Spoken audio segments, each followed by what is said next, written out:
Halo teman-teman semua, selamat datang kembali di 1-2 harian menjadi murid. Nah, kalau kita kemarin bahas Imamat 24 dari ayat 5 sampai 9, hari ini kita akan lanjutin ke ayat 10 sampai 23-nya nih teman-teman. Kita akan membahas tentang penghujat nama Tuhan dihukum, lain-lain kejahatan. Nah, seperti biasa aku akan bacain dulu bacaan firman Tuhan kita untuk hari ini ya teman-teman. Imamat 24 ayat 10 sampai 23. Penghujat nama Tuhan dihukum, lain-lain kejahatan. Pada suatu hari, datanglah seorang laki-laki.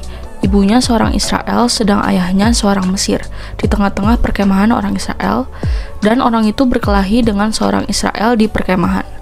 Anak perempuan Israel itu menghujat nama Tuhan dengan mengutuk, lalu dibawalah ia kepada Musa. Nama ibunya ialah Selomit binti Dibri dari suku Dan. Ia dimasukkan dalam tahanan untuk menantikan keputusan sesuai dengan firman Tuhan. Lalu berfirmanlah Tuhan kepada Musa, "Bawalah orang yang mengutuk itu keluar perkemahan, dan semua orang yang mendengar haruslah meletakkan tangannya ke atas kepala orang itu. Sesudahnya, haruslah seluruh jemaah itu melontari dia dengan batu. Engkau harus mengatakan kepada orang Israel begini, setiap orang yang mengutuki Allah harus menanggung kesalahannya sendiri. Siapa yang menghujat nama Tuhan, pastilah ia dihukum mati dan dilontari dengan batu oleh seluruh jemaah itu, baik orang asing maupun orang Israel asli. Bila ia menghujat nama Tuhan, haruslah dihukum mati. Juga apabila seseorang membunuh seorang manusia, pastilah ia dihukum mati. Tetapi siapa yang memukul mati seekor ternak harus membayar gantinya, seekor ganti seekor. Apabila seseorang membuat orang sesamanya bercacat, maka seperti yang telah dilakukannya, begitulah harus dilakukan kepadanya. Patah ganti patah, mata ganti mata, gigi ganti gigi, seperti dibuatnya orang lain bercacat, begitulah harus dibuat kepadanya. Siapa yang memukul mati seekor ternak, ia harus membayar gantinya. Tetapi siapa yang membunuh seorang manusia, ia harus dihukum mati. Satu hukum berlaku bagi kamu, baik bagi orang asing maupun bagi orang Israel asli, sebab akulah Tuhan Allahmu." Demikianlah Musa menyampaikan firman itu kepada orang Israel, lalu dibawalah orang yang mengutuk itu keluar perkemahan, dan dilontarilah dia dengan batu. Maka orang Israel melakukan seperti yang diperintahkan Tuhan kepada Musa. Ya, jadi demikian teman-teman bacaan firman Tuhan kita untuk hari ini. Ayo sekarang kita langsung masuk ke saat teduhnya ya guys. Nah guys, bayangkan satu pagi di tengah padang gurun Sinai. Matahari belum tinggi dan debu masih menggantung di antara ribuan kemah. Di salah satu sudut perkemahan, dua laki-laki terlibat dalam pertengkaran. Sebenarnya tiap hari ada aja sih yang berantem. Tapi mengapa pertengkaran itu dicatat? Sebab dari mulut salah satu pria yang berantem, yang merupakan seorang anak dari ibu Israel dan ayah Mesir, meluncur sesuatu yang tak seharusnya pernah terucap, yaitu penghujatan terhadap nama Tuhan. Dalam teologi Perjanjian Lama, nama adalah pernyataan esensi, karakter, dan hadirat. Nama Tuhan Adonai adalah wahyu eksistensial Allah sendiri, sebagaimana diperkenalkan kepada Musa di semak yang menyala. Maka ketika nama ini dihina, itu bukan sekedar kesalahan verbal, itu adalah penolakan eksistensial terhadap otoritas Allah yang Maha Kudus. Teks ini mencatat bahwa pria tersebut adalah anak dari seorang ibu Israel, yaitu Selomit binti Dibri dari suku Dan dan ayah Mesir. Ini penting. Mengapa? Karena dalam struktur sosial Israel, garis keturunan, identitas suku, dan hak waris ditentukan oleh pihak ayah. Maka pria ini adalah seseorang yang hidup di tengah komunitas umat pilihan, namun tidak sepenuhnya di dalam komunitas tersebut. Ia adalah liminal di antara dua identitas. Ketika ia menghujat, mungkin ia bukan marah emosi sementara gitu guys, tapi meledak dalam konflik identitas yang dalam. Ia hidup di tengah kemah, namun hatinya belum menetap di antara umat kudus Allah. Karena itu penghujatan kepada Allah merupakan luapan identitas dan apa yang tersimpan dalam hatinya. Masalahnya bagi Allah dalam Alkitab, namanya bukan hanya identitas, namanya adalah kehadirannya. Dan ketika nama itu dihina, berarti menghina identitas dan kehadirannya, sebab itu langit tidak diam. Kita masuk ke sebuah kisah yang mungkin terdengar keras di telinga modern kita, tetapi justru mengungkapkan hati Allah yang benar dan kudus pada waktu itu. Respons komunitas Israel sangat penting. Mereka tidak langsung menghukum, mereka menahan pria itu dan menunggu keputusan dari Tuhan. Kita jadi ngerti bahwa hukum di Israel bersumber dari satu otoritas ilahi, yaitu Tuhan sendiri. Lalu Tuhan menjawab, dan jawabannya tidak ringan. Bawalah orang yang mengutuk itu keluar perkemahan, dan seluruh jemaat harus melontari dia dengan batu.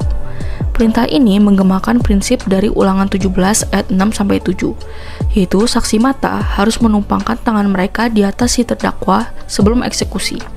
Ini memiliki dua fungsi, konfirmasi kesaksian di hadapan publik dan transmisi tanggung jawab moral dari komunitas kepada pelaku.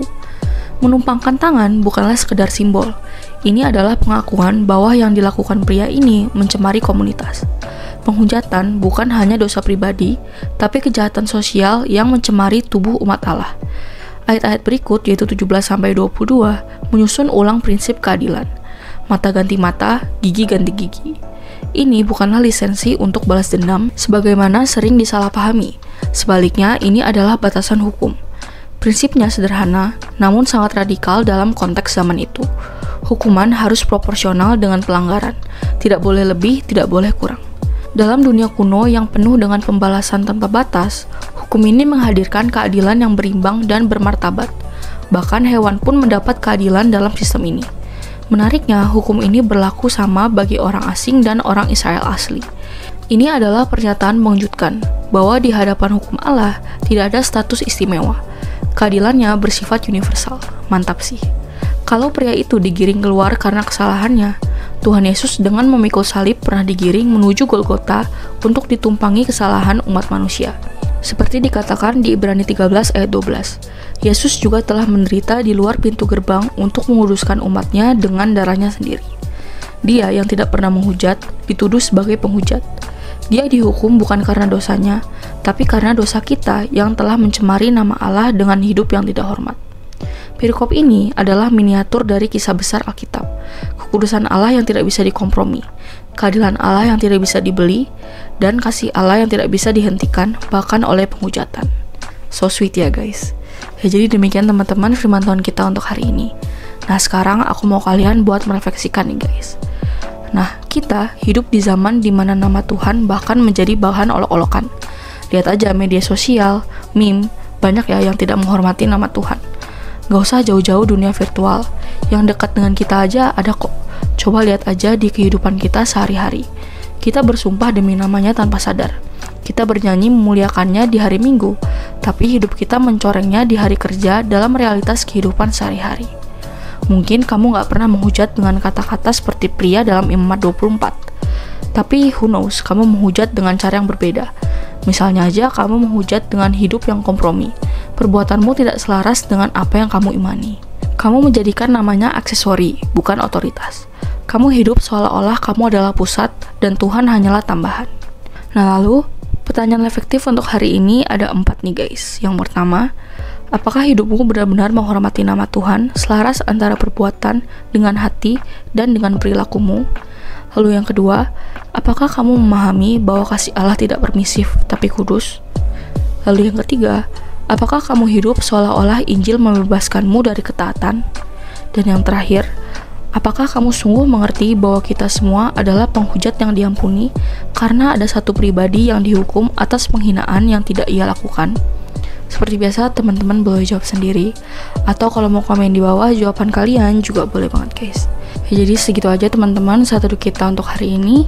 Sekarang aku mau pimpin kalian dalam doa penutup ya teman-teman. Teman-teman, mari kita berdoa. Ya Allah yang kudus dan benar, ampuni aku karena sering mengabaikan kekudusan-Mu dan memperlakukan nama-Mu dengan sembarangan. Aku mengakui bahwa aku layak menerima murka-Mu. Tetapi aku bersyukur atas Yesus Kristus yang menanggung hukuman itu di salib bagiku.